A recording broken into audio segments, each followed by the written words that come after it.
తెలంగాణను health destination గా తీర్చిదిద్దుతామని రాష్ట్ర వైద్యారోగ్య శాఖ మంత్రి దామోదర రాజనరసింహ తెలిపారు. నిమ్స్ అభివృద్ధికి కృషి చేస్తారని ఆయన వెల్లడించారు. నిమ్స్ లో 12 కోట్లతో నూతనంగా నిర్మించిన డిఎస్ఏ ల్యాబ్, 5 కోట్లతో నిర్మించిన సిపిఆర్ స్కిల్ ల్యాబ్స్ లను ఆయన ప్రారంభించారు. ఈ సందర్భంగా సిపిఆర్ ను మంత్రి స్వయంగా పరిశీలించారు. నిమ్స్ ఆసుపత్రిలో కొత్తగా 39 మంది అసోసియేట్ ప్రొఫెసర్లతో పాటు 300 మంది స్టాఫ్ నర్సులకు నియామక పత్రాలను అందించారు మంత్రి. జాతీయ స్థాయిలో నిమ్స్ కు బ్రాండ్ ఇమేజ్ ఉందన్నారు. నిమ్స్ బ్రాండ్ కొనసాగేలా తన వంతు సహకారం అందిస్తున్నామన్నారు. రాష్ట్రంలో ఉస్మానియా, గాంధీ, కాకతీయ ఆసుపత్రులతో పాటు నిమ్స్ ఆసుపత్రి ప్రజలకు నిరంతరం వైద్య సేవలు అందిస్తూ రాష్ట్రాన్ని హెల్త్ డెస్టినేషన్ గా ప్రపంచవ్యాప్తంగా ఎంతో గుర్తింపును రావడానికి కృషి చేస్తున్నారన్నారు. తెలంగాణ రాష్ట్రాన్ని సీఎం రేవంత్ రెడ్డి గారి సహకారంతో మెడికల్ టూరిజంతో పాటు హెల్త్ ఎడ్యుకేషన్ కు అంతర్జాతీయ స్థాయిలో గుర్తింపుకు కృషి చేస్తున్నామన్నారు. వచ్చే 20 ఏళ్ల భవిష్యత్తును దృష్టిలో పెట్టుకుని విద్య, వైద్య రంగాలు మరింత అభివృద్ధి చెందేలా రాష్ట్ర ప్రభుత్వం నూతన కార్యాచరణను రూపొందిస్తున్నామన్నారు మంత్రి దామోదర్ రాజనరసింహ. నిమ్స్ ఆసుపత్రి పర్యటనలో మంత్రి దామోదర్ రాజనరసింహ ఆసుపత్రిలోని అన్ని ప్రధాన విభాగాలను క్షేత్రస్థాయిలో పరిశీలించారు. నిమ్స్ ఆసుపత్రి విస్తరణ, నిర్మాణ పనులను పరిశీలించారు. విస్తరణ, నిర్మాణ పనులు వేగంగా పూర్తి చేసేలా నిమ్స్ డైరెక్టర్తో చర్చించారు. అనంతరం నిమ్స్ ఆసుపత్రిలో 39 అసోసియేట్ ప్రొఫెసర్లను, 300 మంది స్టాఫ్ నర్సుల నియామకాల పత్రాలు అందజేశారు. ఈ కార్యక్రమంలో director doctor Beerappa, medical superintendent doctor Nimma Satyanarayana, cardiology విభాగాధిపతి Sai Satish, US AID doctor Varaprasad, Nikhil Reddy, NIMS ఆసుపత్రి వివిధ విభాగాధిపతులు, డాక్టర్లు, నర్సింగ్ సిబ్బంది పాల్గొన్నారు.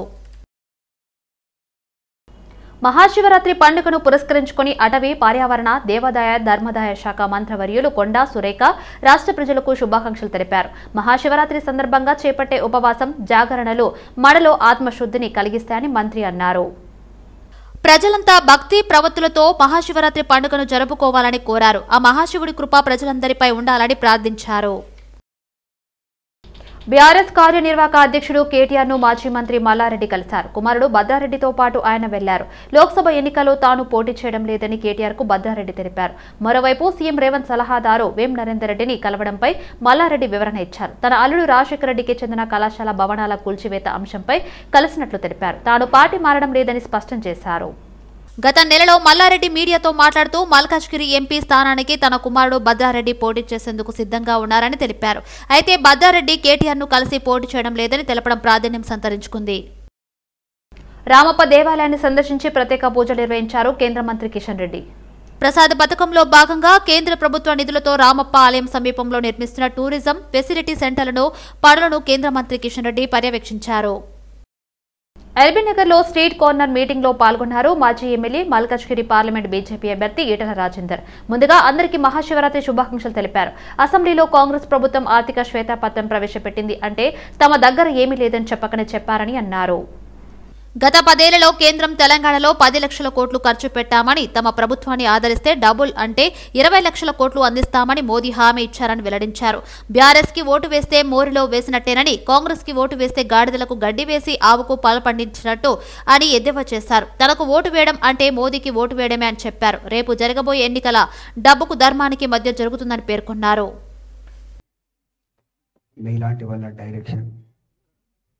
మీలాంటి వాళ్ళ సలహాలు తీసుకునేటువంటి సమాజం ఇది. ఇప్పుడు చాలా మంది భక్తులు మాట్లాడారు. మా మిత్రులు వెంకటేశ్వర రెడ్డి గారు, మా తమ్ముడు భారతీయ జనతా పార్టీ ప్రధాన కార్యదర్శి కాసం వెంకటేశ్వర్ గారు, రవీందర్ గౌడ్ గారు, శ్రీనివాస్ గారు, పెద్దలు ప్రతాప్ రెడ్డి గారు, ఆచార్య గారు, పెద్దలందరికీ పేరు పైన నమస్కారం. నేను ఎక్కువ మాట్లాడగానే 2 విషయాలు గుర్తించిపోతాను. ఇవాళ మన దేశంలో అనేక భాషలు ఉంటాయి, అనేక ప్రాంతాలు ఉంటాయి. నాకు తెలిసి ప్రపంచంలో ఇన్ని వైవిధ్యాలు కూడినటువంటి ఏకైక దేశం భారతదేశం. తెలంగాణ రాష్ట్రంలో డిఎస్సి నోటిఫికేషన్ తో పాటు టెట్ నోటిఫికేషన్ వేయాలని ఎంపీ, బీసీ సంక్షేమ జాతీయ అధ్యక్షుడు ఆర్ కృష్ణయ్య డిమాండ్ చేశారు. అయితే టెట్ లేకుండా డిఎస్సి నోటిఫికేషన్ రావడం పట్ల నిరుద్యోగులు ఆవేదన వ్యక్తం చేస్తున్నారు. వీరికి న్యాయం జరిగేలా ఈ నెల 11న చలో ఇందిరా పార్క్ లో నిరసన చేపడుతున్నామన్నారు. నిరుద్యోగులు పాల్గొని విజయవంతం చేయాలని ఆర్ కృష్ణయ్య పిలుపునిచ్చారు. ప్రభుత్వం వెంటనే స్పందించి టెట్ నోటిఫికేషన్ వేయకపోతే జరిగే పరిణామాలకు ప్రభుత్వమే బాధ్యత వహించాలని ఆయన హెచ్చరించారు. ఈ కార్యక్రమంలో నీలం వెంకటేష్, సుధాకర్, గుజ్జ కృష్ణ, బీసీ ముఖ్య నాయకులు తదితరులు పాల్గొన్నారు. ఎక్కడ లేనటువంటి క్వశ్చన్స్ రావడం వల్ల దాదాపుగా 10% 5 లక్షల మంది టెట్ రాస్తే 10% కూడా క్వాలిఫై కాలేదు. 10% క్వాలిఫై కాలేంది మీరు డిఎస్సి ఎట్లా ప్రకటిస్తుంది రాష్ట్ర ప్రభుత్వము? గత ప్రభుత్వంలో ఉన్నాయన్ని డిఎస్సి క్యాన్సిల్ చేసిండ్రు, రద్దు చేసిండ్రు. గత టెట్ అదేవిధంగా వేసిన నోటిఫికేషన్లన్నీ క్యాన్సిల్ చేసిండ్రు. మరి ఈ ప్రభుత్వమే కదా, మరి ఈ ప్రభుత్వంలో టెట్ లేకుండా డిఎస్సి పెట్టడం ఏ అధికారులు సూచించిండ్రో రాష్ట్ర ప్రభుత్వం మరి ముఖ్యమంత్రి గారు గ్రహించాల్సిన బాధ్యత ఉన్నది. మరి ఈ అధికారులు ఇప్పటికీ వివిధ శాఖలలో చాలా ఖాళీగా ఉన్నాయి. ఇప్పుడు ఈ మన బుర్రా వెంకటేష్ ప్రిన్సిపల్ సెక్రటరీ గారు ఎక్కడ ప్రైమరీ స్కూల్లో ఎన్ని ఖాళీగా ఉన్నాయి, హై స్కూల్లో ఎన్ని ఖాళీగా ఉన్నాయి, కాలేజీ స్థాయిలో ఎన్ని ఖాళీగా ఉన్నాయి, డిగ్రీ కాలేజీలలో ఎన్ని ఖాళీగా ఉన్నాయో మొత్తం లెక్కలు తీయాల్సిన బాధ్యత ఎడ్యుకేషన్ డిపార్ట్మెంట్ ప్రిన్సిపల్ సెక్రటరీ కాదా? మరి అవన్నీ లెక్కలు తీయకుండా రాష్ట్ర ప్రభుత్వానికి తప్పుడు లెక్కలతోని ఇవాళ డిఎస్సి వేస్తున్నామని చెప్పి ఇవాళ ఎలక్షన్లు వస్తున్నాయని డిఎస్సి వేస్తున్నారని అన్నారు. ఈ డిఎస్సి తో పాటు ఎక్కడ పోతుందని చెప్పి కూడా నేను ప్రశ్నిస్తున్నా. డిఎస్సి ఎలక్షన్ల కోసమే తప్ప విద్యార్థులను భవిష్యత్తును దృష్టిలో పెట్టుకొని చేసే డిఎస్సి కాదు అని చెప్పి నేను గుర్తిస్తున్నా. తెలంగాణ తెచ్చిన యువత, తెలంగాణ కోసం తెగించి పోరాడిన యువత ఎట్టి పరిస్థితుల్లో నిరుద్యోగులకు అన్యాయం చేస్తే సహించేది లేదు. తెగించి పోరాడతామని హెచ్చరిస్తున్నాం. ఎవరిని ఉపేక్షించేది లేదు. ఎమ్మెల్యేలు, మంత్రులు కూడా జాగ్రత్త. మీ అందరూ ప్రభుత్వం మీద ఒత్తిడి తెచ్చి ఖచ్చితంగా టెట్ వేయాలి. మెగా డిఎస్సి కింద 24,700 పోస్టులు భర్తీ చేయాలని చెప్పి ప్రభుత్వాన్ని హెచ్చరిస్తున్నాం. హైదరాబాద్ ఖైరతాబాద్ లోని సిటీవిజన్ సంస్థ కార్యాలయంలో అంతర్జాతీయ మహిళా దినోత్సవం వేడుకలు ఘనంగా జరిగాయి. City vision programme head Lavanya cake cut చేశారు. మహిళలందరికీ అంతర్జాతీయ మహిళా దినోత్సవం శుభాకాంక్షలు తెలిపారు. సిటీవిజన్ కార్యాలయంలో అంతర్జాతీయ మహిళా దినోత్సవాన్ని పురస్కరించుకుని city vision programme head Lavanya cake cut చేశారు. మహిళా ఉద్యోగులకు ఎండీ శివరామకృష్ణ బ్యాగులను, బహుమతులను అందించారు. గ్రేటర్ హైదరాబాద్ పరిధిలో స్థానిక వార్తలను అందించడంలో సిటీవిజన్ ముందుందని తెలిపారు. అన్ని రంగాల్లో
జిల్లా పటంచెరు నియోజకవర్గం అమీన్పూర్ మున్సిపల్ పరిధిలోని బీరంగూడ శ్రీ శ్రీ శ్రీ బ్రహ్మరంభ మల్లికార్జున స్వామి దేవాలయాన్ని దర్శించుకుని ప్రత్యేక పూజలు నిర్వహించారు. పటంచెరు శాసనసభ్యులు గూడెం మహిపాల్ రెడ్డి దంపతులు పరమశివుడి ఆశీస్సులతో ప్రజలందరూ సుఖ సంతోషాలతో ఆరోగ్యాలతో ఉండాలని కోరుకున్నట్లు తెలిపారు. అనంతరం స్థానిక ప్రజాప్రతినిధులు, ఆలయ కమిటీ సభ్యులు, ఎమ్మెల్యే జీఎంఆర్ ను సన్మానించారు. హాజరైన municipal chairman Tummala Pandurangareddy, vice chairman Narasimhagoud, Bharathinagar division corporator Sindhu Adarsh Reddy, కౌన్సిలర్లు, కోఆప్షన్ సభ్యులు పాల్గొన్నారు. నమస్కారం. ఈరోజు మహాశివరాత్రిని పురస్కరించుకొని రాష్ట్రమే కాదు యావత్ భారతదేశం, యావత్ ప్రపంచం అంతా గిట ఎక్కడికక్కడ ఆలయాలని గిటగిటలాడుతూ ఉన్నాయి. ఉపవాసాలుండి ఆ శివుని పోల్చుకుంటూ ఈరోజు భక్తులు చెల్లిస్తూ ఉన్నారు. శ్రీ లక్ష్మీ నరసింహస్వామి వారి 30వ అఖండ జ్యోతిని మహాశివరాత్రి పర్వదినం సందర్భంగా బర్కత్పురలోని యాదాద్రి భవన్ నుండి ముఖ్య అతిథులుగా ఆలేరు ఎమ్మెల్యే బీర్ల ఐలయ్య, యాదాద్రి సీఈఓ రామకృష్ణారావు విచ్చేసి పూజలు నిర్వహించి రథయాత్రను ప్రారంభించారని యాదాద్రి భవన్ చైర్మన్ వెంకటరెడ్డి అన్నారు. ప్రతి సంవత్సరం మాదిరిగానే ఈ సంవత్సరం కూడా 12 అడుగుల ఎత్తుతో స్వామి అమ్మవార్ల విగ్రహాలతో అలంకరించిన దివ్య పుష్ప రథంపై శోభయాత్ర కొనసాగుతుందని తెలిపారు. ఈ యాత్ర నారాయణగూడ చౌరస్తా, ఆర్టీసీ క్రాస్ రోడ్స్, విద్యానగర్ మీదుగా రామంతాపూర్, ఉప్పల్ మీదుగా 11వ తేదీన యాదాద్రికి చేరుకుంటుందని వివరించారు. ప్రత్యేకంగా స్వామి అమ్మవార్లకు వేద మంత్రాలు, శ్రీ సూక్త పారాయణలతో యాత్ర సాగుతుందని తెలిపారు. ఉత్సవాల సందర్భంగా 30 సంవత్సరాల క్రితం ఈ అఖండ జ్యోతి యాత్ర హైదరాబాద్ బర్కత్పురం నుండి యాదాద్రి భవన్ నుండి చేపడుతుంది. అదేవిధంగా ఈ సంవత్సరం కూడా 30వ అఖండ జ్యోతి యాత్ర దిగ్విజయంగా ప్రారంభం చేయడం జరిగింది. ఈ ప్రారంభానికి ముఖ్య అతిథిగా బీర్ల ఐలయ్య గారు, Aleru MLA and government whip గారు రావడం జరిగింది. అదేవిధంగా దేవస్థానం ఈవో గారు, ధర్మకర్త రామూర్తి గారు, మూర్తి గారు రావడం జరిగింది.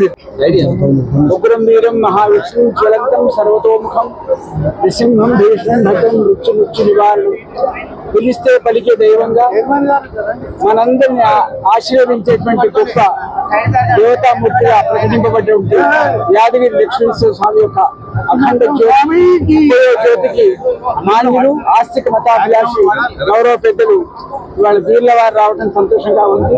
పెద్దలు గౌరవనీయులు రామకృష్ణరావు గారు, ఆలయ సిబ్బందికి, చాలా మంది డైరెక్టర్లకు, ఈ స్థానిక క్షేత్ర బృందానికి అందరికీ నమస్కరిస్తూ వారి అనుగ్రహం ఉండాలి. సర్వవ్యాపి సర్వాంతర్యామై చరాచర జీవకోటిని రక్షించేటువంటి లక్ష్మీనరసింహ స్వామి మనందరిని రక్షించుగాక. మనం యాదగిరిగుట్ట పూర్వం రామలింగరాజు గారు యొక్క ఆధ్వర్యంలో 93లో 30 సంవత్సరాల క్రితము అప్పుడు సీతారామారావు ఉన్నటువంటి టైంలో ఈ యొక్క యాత్రను ప్రారంభించడం జరిగింది. అప్పటి నుంచి నిరాటంకంగా వాళ్ళ అబ్బాయి నాగరాజు గారు ఆ విధంగా నడిపించినారు. గత సంవత్సరం నుంచి శ్రీ వెంకటరెడ్డి గారు ఆధ్వర్యం తీసుకొని ఈ యొక్క జ్యోతి యాత్రను నడిపిస్తున్నారు. మరి దీని ముఖ్యోద్దేశం అంటే ఈ యొక్క జ్వాల అనేది సుదర్శన జ్వాల అనేటువంటిది అజ్ఞానం అనేటువంటి యొక్క అంధకారంలో నుంచి జ్ఞానం అనేటువంటి వెలుగులోకి అందరూ రావాలనే ఉద్దేశంతో, అదేవిధంగా యాదగిరిగుట్ట హైదరాబాద్ భాగ్యనగరం నుంచి ఉత్సవానికి అందరూ రావాలని చెప్పి ఒక పిలుపుగా ఈ యొక్క యాత్రను ప్రారంభించడం జరిగింది. అఖండ జ్యోతి కార్యక్రమాన్ని ఏర్పాటు చేసి ఉన్నారు. ఈ జ్యోతి 11వ తారీఖు వరకు అక్కడ గుట్టకు చేరుకుంటుంది. ఈ జ్యోతి వచ్చే క్రమంలో అందరూ జ్యోతిని దర్శించుకొని స్వామివారి కృపకు పాత్రలు కావాలని కోరుకుంటున్నాను. ఈ సభకు సమావేశానికి విచ్చేసినటువంటి ప్రముఖులందరికీ కూడా మా యొక్క ధన్యవాదాలు తెలియజేస్తున్నాను. సూర్యోదయానికి ముందే మహానగరాన్ని సుందరంగా తీర్చిదిద్దుతున్న మహిళా పారిశుద్ధ్య కార్మికుల సమస్యను ప్రభుత్వం దృష్టికి తీసుకెళ్తానని మాజీ ఎమ్మెల్సీ రాములు నాయక్ అన్నారు. సోమజిగూడ ప్రెస్ క్లబ్ లో జేహెచ్ఎంసీ కాంట్రాక్ట్ ఎంప్లాయీస్ యూనియన్ ఆధ్వర్యంలో మహిళా పారిశుద్ధ్య కార్మికుల కోసం వేడుకలను నిర్వహించారు. ఈ కార్యక్రమానికి ముఖ్య అతిథులుగా రాములు నాయక్, సీనియర్ నాయకులు చిన్న శ్రీశైలం యాదవ్లు హాజరై కార్మికులను ఘనంగా సన్మానించారు. నగరాన్ని అద్భుతంగా తీర్చిదిద్దుతున్న పారిశుద్ధ్య కార్మికులు సేవలు వెలకట్టలేవని అన్నారు. ప్రజలు గాఢ నిద్రలో ఉన్న సమయంలో విధులకు హాజరై నగరాన్ని శుభ్రపరుస్తూ వ్యాధులను ప్రజలకుండా సేవ చేస్తున్న మహోన్నత వ్యక్తులు పారిశుద్ధ్య కార్మికులని అన్నారు. ఈ సందర్భంగా తెల్లవారుజామునే వీధిలోకి హాజరు కావాలంటూ తమపై ఒత్తిడి ఉందని వారు ఆవేదన వ్యక్తం చేయగా ప్రభుత్వం దృష్టికి తీసుకెళ్తామని హామీ ఇచ్చారు. ఎన్నో ఏళ్లుగా కాంట్రాక్ట్ పరిధిలో చేస్తున్న తమను పర్మనెంట్ చేయాలని, వేతనాలు పెంచాలని, డబుల్ బెడ్రూమ్ ఇల్లు ఇవ్వాలని కోరగా ప్రభుత్వంతో మాట్లాడతామని వారు కార్మికులకు హామీ ఇచ్చారు. ఎటువంటి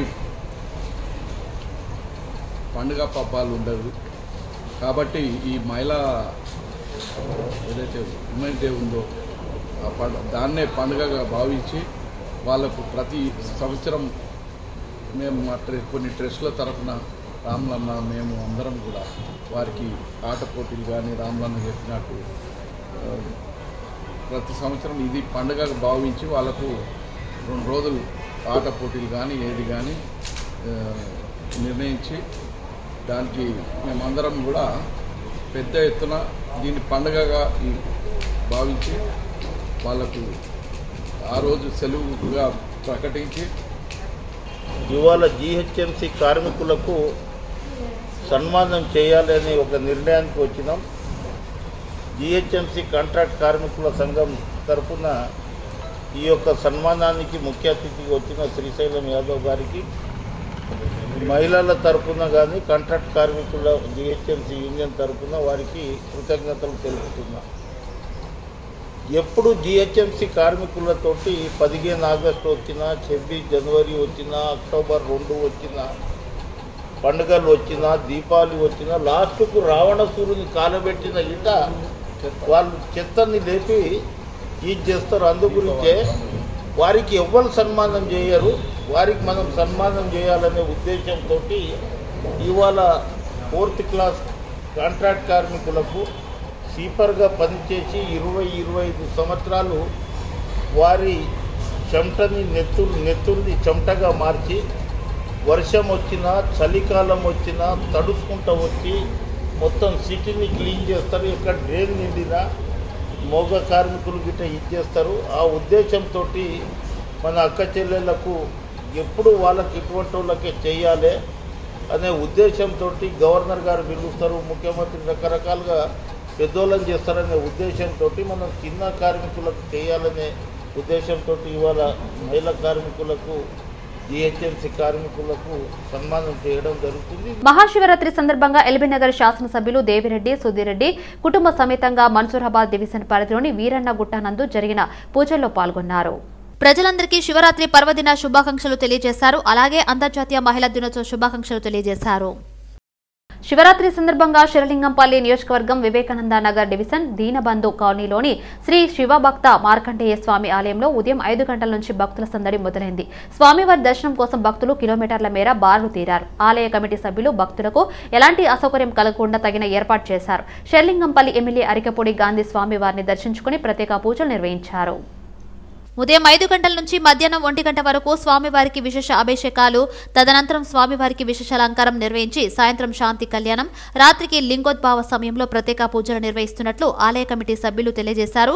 ఈ కార్యక్రమంలో Vivekananda Nagar division general secretary Alla Mahesh, ఆలయ కమిటీ సభ్యులు బోడా అశోక్, దాసపత్రి అశోక్ కుమార్, వెంకటేశ్వర్లు, శివశంకర్, భిక్షపతి, ఆనంద్, లక్ష్మీనారాయణ తదితరులు పాల్గొన్నారు. ఈరోజు మహాశివరాత్రి పర్వదిన సందర్భంగా స్వామివారికి ప్రాతకాలం నుంచి స్వామివారికి రుద్రాభిషేక మహాభిషేక కార్యక్రమాలు జరుగుతున్నవి. మరి ఈ కార్యక్రమంలో భక్తులు విరివిగా వచ్చేసి స్వామివారిని అభిషేకించడం జరుగుతున్నది. మరి ఇప్పటి వరకు సుమారుగా మా అంచనా ప్రకారము ఒక 2000 మంది వరకు వచ్చి దర్శించుకున్నట్టుగా మేము అంచనా వేయడం జరుగుతుంది మా టికెట్ ప్రకారం. అయితే ఈ పూజా కార్యక్రమంలో శివరాత్రి మహాదేవ సందర్భంగా ఉదయం ప్రాతకాలంలో అభిషేక కార్యక్రమం 2 గంటల వరకు జరుగుతుంది. 2 తర్వాత స్వామివారికి అలంకరణ చేసేసి ఉపవాస దీక్ష అనేటువంటి భక్తులకు స్వామివారిని అలంకరణ సేవలో దర్శించుకోవడం జరుగుతుంది. తర్వాత 7 గంటల 15 నిమిషములకు స్వామివారి అమ్మవారికి శివపార్వత కళ్యాణము అత్యంత వైభవంగా నిర్వహించబడును.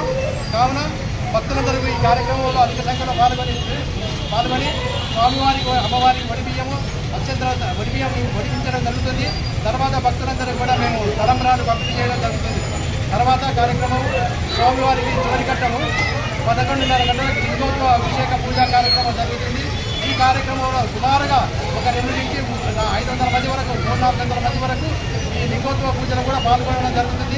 పార్లమెంట్ ఎన్నికల సందర్భంగా మేడ్చల్ మల్కాజ్గిరి సెగ్మెంట్ లో రేపు సభ జరగనుంది. ఈ సభలో సీఎం రేవంత్ రెడ్డి సభలో పాల్గొననున్నారని కాంగ్రెస్ పార్టీ జిల్లా అధ్యక్షుడు హరివర్ధన్ రెడ్డి తెలిపారు. 7 అసెంబ్లీ పరిధిలోని కార్యకర్తలు తరలి వస్తారన్నారు. జన సమీకరణ చేసి పార్లమెంట్ ఎన్నికల కోసం శంఖారావం పూరించబోతున్నామని మేడ్చల్ నియోజకవర్గ ఇన్ఛార్జి జంగయ్య యాదవ్ తెలిపారు.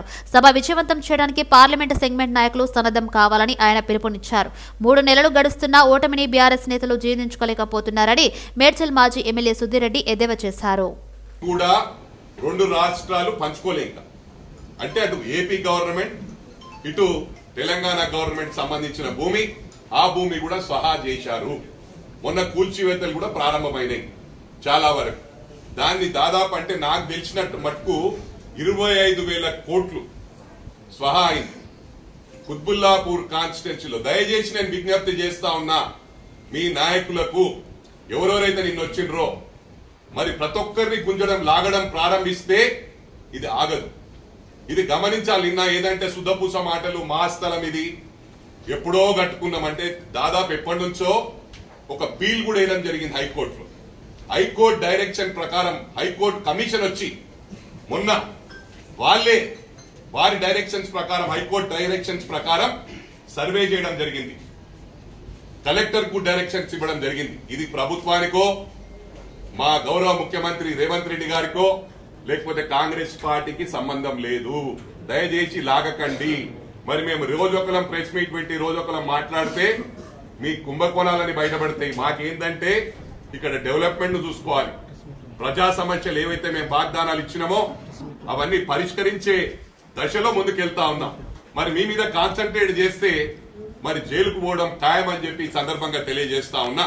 పటంచెరు నియోజకవర్గం బీరంగూడ గ్రామ పరిధిలోని శంభులింగేశ్వర ఆలయంలో శివరాత్రి వేడుకలు ఘనంగా జరుగుతున్నాయి. ఆలయ ధర్మకర్త బీజేపీ సీనియర్ నాయకులు ఆడెల్లి రవీందర్ ఆధ్వర్యంలో భక్తులకు ఎలాంటి ఇబ్బందులు రాకుండా అన్ని రకాల ఏర్పాట్లు చేశారు. గత 5 సంవత్సరాలుగా శంభులింగేశ్వర ఆలయంలో మహాశివరాత్రి వేడుకలు ఘనంగా నిర్వహిస్తున్నామని, మహాశివరాత్రి సందర్భంగా భక్తులు ఉపవాసం ఉండి పరమశివుడి దర్శనం కోసం బారులు తీరుతారని, వారికి ఎలాంటి ఇబ్బందులు రాకుండా అన్ని రకాల ఏర్పాట్లు చేశామని రవీందర్ అన్నారు. ఇక్కడ విచ్చేస్తున్నటువంటి ప్రజలకందరూ కూడా పేరు పేరున ధన్యవాదాలు మరియు మహాశివరాత్రి శుభాకాంక్షలు తెలియజేస్తూ, మరి ముఖ్యంగా ఈ యొక్క శంభులింగేశ్వర ఆలయంలో గత 5 సంవత్సరాలుగా పెద్ద ఎత్తున ఇక్కడ మహాశివరాత్రి ఉత్సవాలు నిర్వహింపబడుతున్నాయి.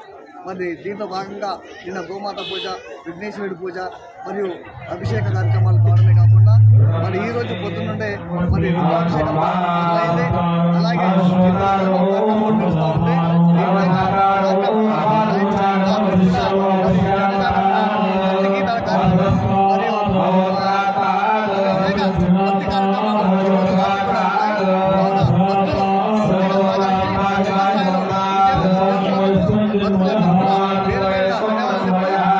Global tree overseas education and immigration consultancy రాబోయే గ్లోబల్ ఎడ్యుకేషన్ ఫేర్ 2024 ని మార్చి 9న హైదరాబాద్ లోని బంజారా హిల్స్ లోని ప్రతిష్టాత్మకమైన హయత్ ప్లేస్ లో నిర్వహించనుంది. దీనికి సంబంధించిన కర్టెన్ రైజర్ పోస్టర్ లాంచ్ కార్యక్రమాన్ని సోమాజిగూడలోని తన కార్యాలయంలో నిర్వహించింది. ఈ కార్యక్రమానికి ముఖ్య అతిథిగా సిహెచ్ మల్లారెడ్డి హాజరు కానున్నారని global tree managing director Srikar Alapati తెలిపారు. అంతర్జాతీయ ఎడ్యుకేషన్ ఫేర్ విద్యార్థుల జీవితాలను మార్చగలదని, గ్లోబల్ కెరీర్ అవుట్లున్న కలిసి ఉండాలనుకునే విద్యార్థులు ఈ కార్యక్రమానికి తప్పనిసరిగా హాజరు కావాలని సూచించారు. విద్యార్థులు ఒకే చోట ప్రపంచంలో కలిగి ఉన్న అవకాశాలను గురించి తెలుసుకునే వీలును ఈ ఎడ్యుకేషన్ ఫేర్ కల్పిస్తుందన్నారు. Mentioning that we are giving on-the-spot offers and we are also assisting students for scholarship. Apart from that, we are helping students for IELTS training, which is something which is very important for any student who is going abroad. So we are for people who are attending this fair, as in students who are attending this fair, they would be having free IELTS coaching, which will be provided by us. And this is something which is unique for the students that we are doing for this particular fair. For this fair, we were not applying any kind of visa fees for the students who are attending this fair. So the visa fees, whatever the country has charged, that visa fee will be waived off for the students who are attending this fair, and this is only to assist them in terms of their process. This will be very much beneficial for any student who is going abroad. Chance and a great opportunity. ఎందుకంటే university అఫీషియల్స్తో వాళ్ళు డైరెక్ట్గా interact అవ్వచ్చు. వాళ్ళు డైరెక్ట్గా interact అయిపోయి వాళ్ళకి కావాల్సిన course కావచ్చు, వాళ్ళకి కావాల్సిన స్పెషలైజేషన్ కావచ్చు, వాళ్ళకి కావాల్సిన ఎలెక్టివ్స్ కావచ్చు, అంటే వాళ్ళ చదువుకి సంబంధించిన ప్రతి ఒక్క ఇన్ఫర్మేషను కావాల్సిన ప్రతి ఒక్కటి దీనిలో ప్రొవైడ్ చేస్తాము. యాక్సిస్ బ్యాంక్ వాళ్ళు ఉన్నారు, థామస్ కుక్ వాళ్ళు ఉన్నారు, అది ఎడ్యుకేషన్ లోన్ అనండి, ఫారిన్ ఎక్స్చేంజ్ అనండి, అకామిడేషన్ సంబంధించిన పార్ట్నర్స్ కూడా ఉంటారు. సో ఒక విద్యార్థికి ఇండియా నుంచి ఫారిన్ వెళ్ళాల్సిన జర్నీలో కావాల్సిన ప్రతి ఒక్కటి కూడా ఈ ఫేర్లో వాళ్ళ ముందు మేము పెడుతున్నాం. సో స్టూడెంట్స్ కావచ్చు, పేరెంట్స్ కావచ్చు, we welcome you guys to take out some time, register now so that our team can help you, and also please do take out some time and attend this fair to avail various benefits. And దాంతో పాటు మా company global tree ఎటువంటి processing fees అనేది తీసుకోవట్లేదు. మేము మాకు almost ఒక 450+ universities direct partnerships ఉన్నాయి. అంతరించిపోతున్న జానపద కళలను ఆదుకునే లక్ష్యంతో ఈ నెల 12, 13 తేదీలలో లలిత కళాతోరణంలో జానపద కళా ప్రదర్శనను నిర్వహిస్తున్నట్లు నటరాజ అకాడమీ డైరెక్టర్ గిరి తెలిపారు. కార్యక్రమానికి సంబంధించిన కరపత్రాన్ని సీనియర్ పాత్రికేయులు పాషం యాదగిరి ఆవిష్కరించారు. వేడుకల్లో భాగంగా సుమారు 3,000 మంది కళాకారులు ఎల్బీ స్టేడియం నుండి రవీంద్ర భారతి మీదుగా లలిత కళా తోరణంకి ర్యాలీగా చేరుకుంటారని తెలిపారు. అమెరికాలో ఉంటూ జానపదాలను కాపాడాలనే ఆశయంతో ఎన్ఆర్ఐ శరత్ చంద్ర ఆర్థిక సహకారం అందిస్తున్నారని తెలిపారు. వేడుకలకు ముఖ్య అతిథులుగా ముఖ్యమంత్రి రేవంత్ రెడ్డి, మంత్రి జూపల్లి కృష్ణారావులను ఆహ్వానించినట్లు తెలియజేశారు. అందులో భాగంగానే గత 3 సంవత్సరాలుగా ఓన్లీ జానపదాలనే ప్రతి సంవత్సరం చేస్తున్నాం. ఈ సంవత్సరం కూడా 3,500 మందితో ఎల్బీ స్టేడియం నుండి రవీంద్ర భారతి నుండి లలిత కళా తోరణానికి 3,500 మంది జానపద కళాకారుల చేత ర్యాలీ తీస్తున్నాం. అందులో భాగంగానే అక్కడ యాక్చువల్గా మార్చి 13 తారీఖు అనుకున్నాం, కానీ ఎలక్షన్ కోడ్ వల్ల ఇది ఏప్రిల్ 12, 13 తారీఖు నిర్వహించడానికి సిద్ధంగా ఉన్నాం. ఈ మొత్తం మీద 45 కళారూపాలు నుంచి ఒక్కొక్క కళారూపం నుంచి మినిమం ఒక 50 నుంచి 60 మంది లేదా 100 మంది కళాకారులు పాల్గొంటారు.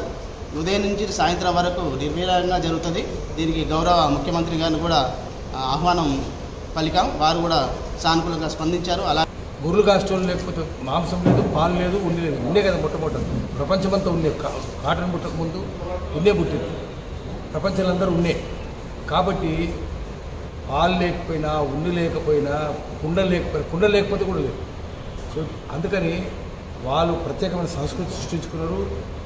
దానికి తోడు ప్రత్యేకమైన ఆధ్యాత్మికతను కూడా సృష్టించుకున్నారు. ఆధ్యాత్మికం కూడా ఉండాలి కాబట్టి అది కూడా సృష్టించుకున్నారు. వాళ్ళే ప్రకృతిని కాపాడుతున్నారు. ప్రకృతిని, పర్యావరణాన్ని కాపాడేది జానపదమే. పరిశ్రమలు వచ్చిన తర్వాత మొత్తం ప్రకృతి అంతా నాశనం అవుతున్నారు. ఇప్పుడు క్లైమేట్ చేంజ్ వచ్చింది, చూస్తున్నాం కదా. క్లైమేట్ చేంజ్ తోటి 2050 నాటికి అన్ని రేవు పట్టణాలు మునిగిపోయే పరిస్థితి, పట్టణాలు మునిగిపోయే పరిస్థితి. మళ్ళీ మనం ప్రకృతిని కాపాడుకోవాలంటే జానపదాలని ఆశ్రయించాలి. జనపదం అంటే గ్రామాలు. జనపదాలు బాగుంటేనే జానపద సంస్కృతి ఉంటుంది. జనపదాలను కూడా నాశనం చేసి అర్బనైజేషన్ చేస్తున్నారు. పట్టణీకరణ చేయడం వల్ల కూడా జనపదాలు, గ్రామాలు నాశనం అవుతున్నాయి, జానపద సంస్కృతి నాశనం అవుతుంది. మహాశివరాత్రి పర్వదినాన్ని పురస్కరించుకుని శివాలయాలలో భక్తుల శివనామస్మరణతో మారుమోగుతున్నాయి. భక్తులు ఉదయం 3 గంటల నుండి శివాలయాలకు చేరుకుని ప్రత్యేక పూజలు చేసి అభిషేకాలు నిర్వహించారు. శివరాత్రి సందర్భంగా ఎల్బీ నగర్లోని శ్రీ ప్రసన్న ఆంజనేయ స్వామి దేవాలయ ప్రాంగణంలో భక్తులు ప్రత్యేక పూజలు చేశారు.